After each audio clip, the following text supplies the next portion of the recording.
Hey there everyone, welcome back. It's good to see you. Not sure what we're going to talk about today, but I do have some sense of what I want to talk about during this time out. I have been trying to think out loud a little bit about something.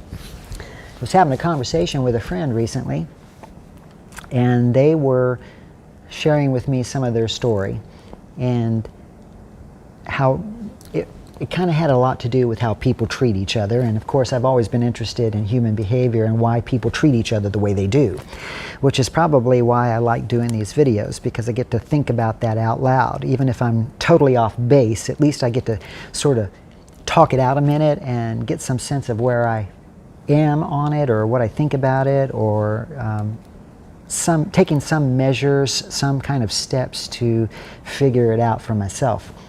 And hopefully that is something that everyone else can relate to and have an experience with, and can share in their experiences with me in this coffee break time. Anyway, I was having a conversation with someone recently about relationships, and it could be any kind of relationship. It could be a business relationship, it could be a familial relationship or a romantic relationship, friendship, it could be anything. And somewhere in the middle of that conversation, when we're talking about how people behave, and I think she was talking about calling up a customer service type of representative and having a very negative experience with that person because that person wasn't being kind or compassionate in any way, was just kind of rude. And we all have those customer service experiences, don't we?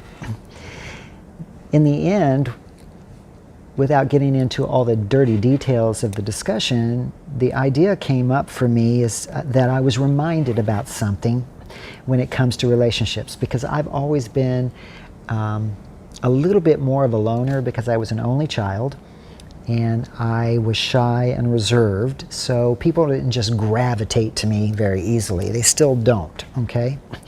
But when I make friends, I try to communicate with them. I try to put my best foot forward and make an effort to actively participate in their lives and share in experiences and try to find time to spend time with them, communicate with them, call them up on the phone, send an email or a text message, send a card or a letter in the mail from time to time. You don't want to be overwhelming in that capacity, because then you can come across as clingy or needy or something like that. But there is this certain part of me that understands that when you have any kind of a relationship with someone, there has to be certain expectations that fall into place. Now, I know there are people out there who say you can't live with expectations upon anybody. But the truth of the matter is this: expectations have to come into play at some point in time, otherwise nothing gets accomplished and no relationship exists. So there has to be, to some degree, some kind of expectation. You know, like, I expect that this person is going to try to be communicative with me if I make the effort to be communicative with them. It's about reciprocity there, you know. So I told my friend, in reference to this idea, that I've just gotten to that point in my life where reciprocity has to happen. There has to be an expectation that you're going to treat me as well as I treat you, okay? At least make an effort. And this leads me to all kinds of thoughts, but one of them that really stands out the most is, I'm not a hound dog. I'm not going to chase people down, nor am I going to try to make them my friend or work with me or communicate with me in any way, shape, form, or fashion if they're not going to. But at the same time, I don't have to be that way with them either, okay? I'm not participating or engaging anymore in situations where I am the only one who is the giver, who is participating in the relationship, whatever form that takes. Life is not a one-way street. It never has been, and I don't think it ever will be. However, lots of people try to make it that way, and that's why we have things like bullying and ghosting and catfishing going on, because people are just so self-indulgent and into their own needs that They don't care so much about nurturing and growing the relationships that they have. And so I believe that life is a two-way street. So you got to meet me halfway. And if you don't meet me halfway, then there's no relationship there. There really isn't. A once-a-year text message, a one-time-a-year card in the mail really doesn't constitute a relationship of any kind. And at the same time, I'm brought back into my memory bank with the idea that there are people that I have relationships with in life who I no longer see anymore. I very seldom, if ever, talk to them on the phone, but I will receive a Christmas card from them.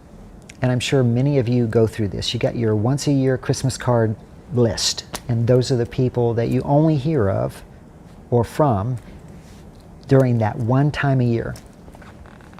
So you have to discuss within yourself, what level of relationship do I have with these people? Are they family? Are they friends? Are they romantic partners? Are they acquaintances or just associates of some sort?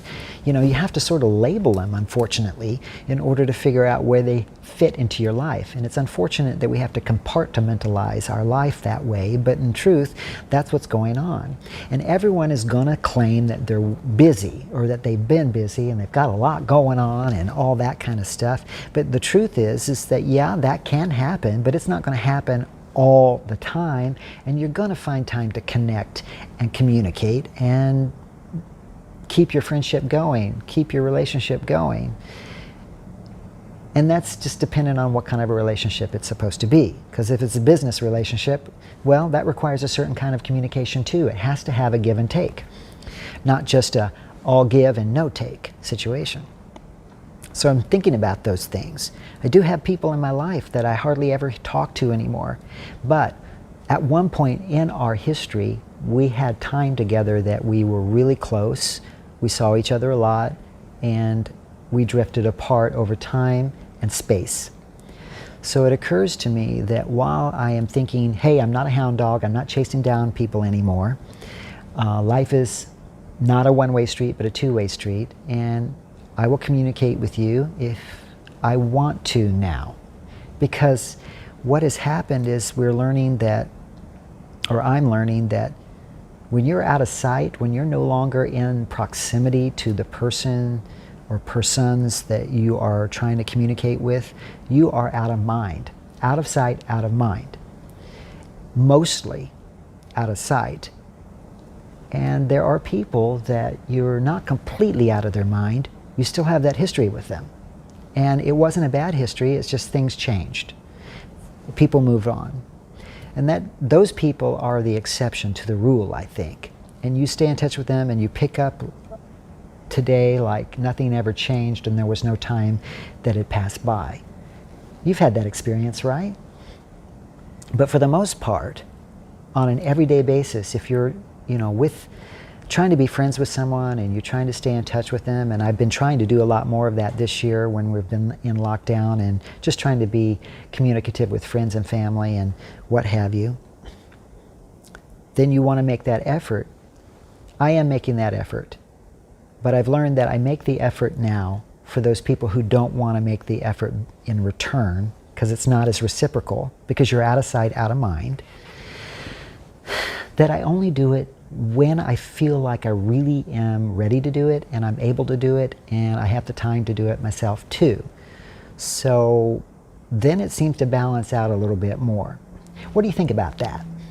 I've got a friend here that lives probably 6 miles from me, maybe a little bit more than that. And we had a little bit of a friendship 10 years ago for a couple of years. And then it just sort of fizzled out a little bit. We were still around. We're still in proximity to each other. But I got maybe 1 text a year from them. And it was like a 2 or 3 word text message. And I'm like, oh, you know what? There's nothing here anymore. There's no friendship here. I mean, you can't communicate and call it a friendship if you're not actively involved in each other's life and sharing a little bit here and there, getting together once in a while, talking on the phone once in a while, just what normal friends do. And what I've noticed is that during this year, during this pandemic, that person has been communicating with me a whole lot more through text messages. Still don't talk on the phone. Of course, we're not seeing each other, but they're making an effort now where they didn't make the effort before. So even though I'm nearby and I'm still kind of out of sight, out of mind, it makes you question, where you fit in as far as a relationship is with many different people, and whether it is a friendship at all, whether it is a romantic relationship at all, and what do you do with that, and how do you cope and handle that, or do you do anything at all? You just sort of go with the flow and do whatever it is you want to do, and don't worry about what other people are thinking about it, or don't even bother to touch base with them to see how they're doing. Because that's the issue right there. If people are, we're social human beings, if we're supposed to communicate with each other and we find like-minded people that we have something in common with and we want to engage with them, then we want to show a sense of care and ask how they're doing and really want to know how they're doing and help them through it. That's what I think. I think that camaraderie and that companionship is missing from relationships that do not actively participate in each other's life by meeting them halfway. And so these are the things that have been on my mind when I talk about out of sight, out of mind. And as I remember this conversation I had with my friend this week about relationships and one way, not going down a one-way street and not having to chase everybody down. It's a complicated situation, I think, but it's something we do need to improve upon, I think, as individuals and as human beings, that if we do have friends, don't be afraid to stay in touch with them. Make an effort to reach out. There are many ways to do that now, through not just text messaging, but you still have emails and you still have the phone, you still have cards and letters, and the ability to get together every once in a while and say hello in person. Let's celebrate our lives better by reaching out and being more reciprocal and meeting each other halfway. That's what I've been thinking about. That's what I wanted to talk about on our little timeout today. And I'd certainly love to hear what you have to say about that and what your experiences and observations are with communicating and keeping in touch with people and what have you. So if you'd like to share those in the comment boxes below, I'd greatly appreciate that. And if you like this video, please give it a big thumbs up.